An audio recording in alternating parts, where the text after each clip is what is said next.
Hello everyone! Welcome to eDoor to the World. I am Raymond and I am very excited to be here today.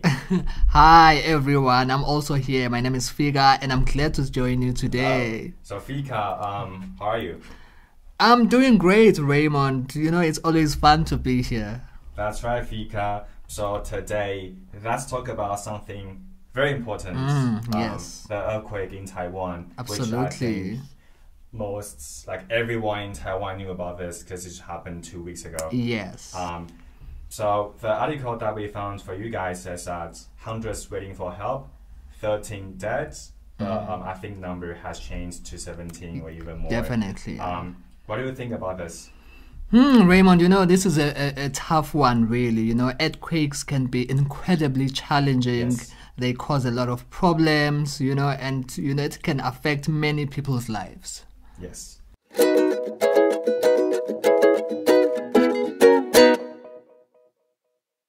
Yes, Vika, it's a big problem, like you said. The earthquake caused a lot of troubles for people, right? Absolutely, Raymond. Let me ask you a question because, I mean, the earthquake affected almost everyone here in Taiwan. Where were you when it happened and how did you feel or react to it?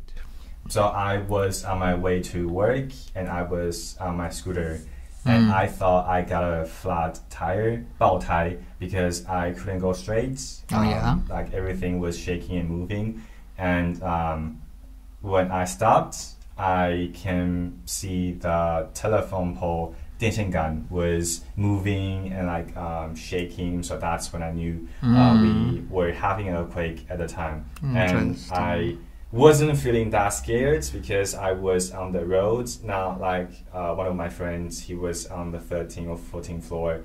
That could be very scared for my friend, but not me because I was on the floor. So what about you, Fika? Where were you and were you scared? You know, I was in the car when the earthquake happened and I'm gonna tell you now, I was scared. You know, I was on my way to school just outside the gate here at Chang. I started noticing the car shaking, it got worse. The driver and I looked at each other, but we kept it still. Upon realizing what was happening, we knew that, okay, it was the earthquake. The cars around us were also shaking. You know what, to be honest, I've never experienced something like this before. So when everything, you know, was over, I called my sister, you know, and I told her, and of course, I was really scared because, I mean, I don't want to die.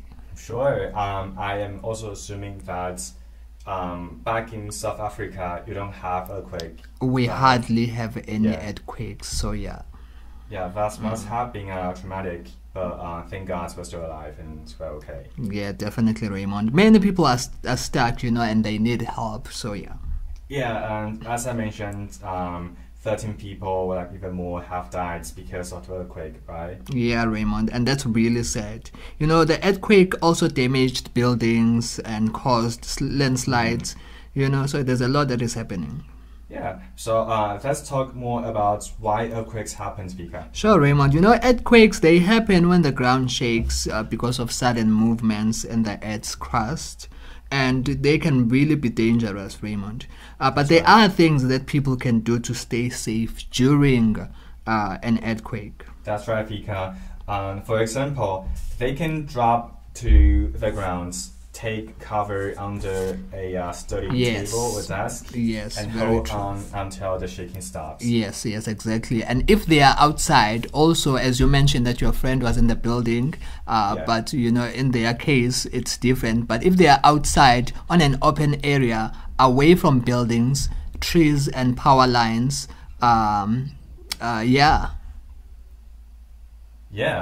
so what else can we learn about earthquakes? Well, Raymond, earthquakes not only hurt people, but also damage the environment and make life hard for everyone.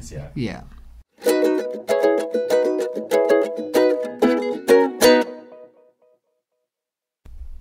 Okay, now let's learn some important words from the article. So, Fika, could you choose 3 words and use one in a sentence? Of course, Raymond. The words I've picked from the article are earthquake, 地震, damage, 受损, and rescue. 拯救或者是营救. Now, here's a sentence. After the earthquake, many buildings had a lot of damage. Let me repeat the sentence.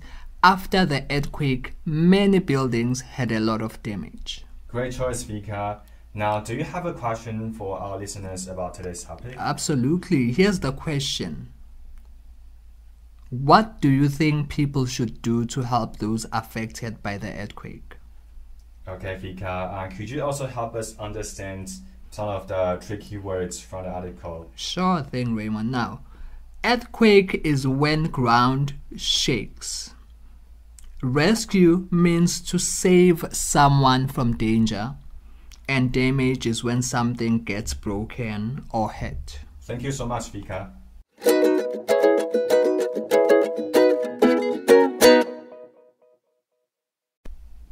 Okay, guys, let's move on to helping people after the earthquake.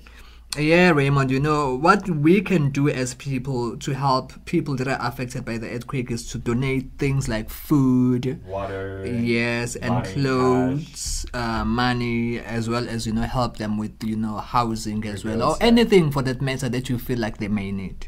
Yeah, that's right, Vika. People can also volunteer to help clean up and rebuild damaged areas. Right? Of course, and government as well can chip in and send in rescue teams and provide financial aid to the affected areas. Absolutely, Vika. Every little bit of help counts. Definitely. But before we finish, let's remind our listeners our question for today. Right. Our question for today is, what do you think people should do to help those affected by the earthquake? We'd love to hear your ideas.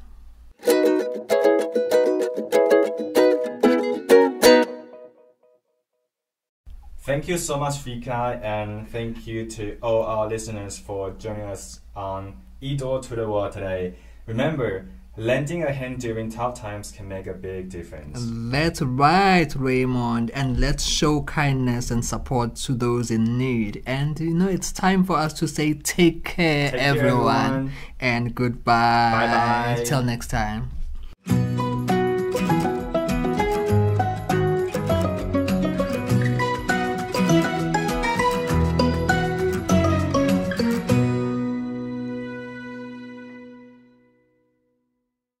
This program is sponsored and brought to you by the Taiwan ETRC Taiwan.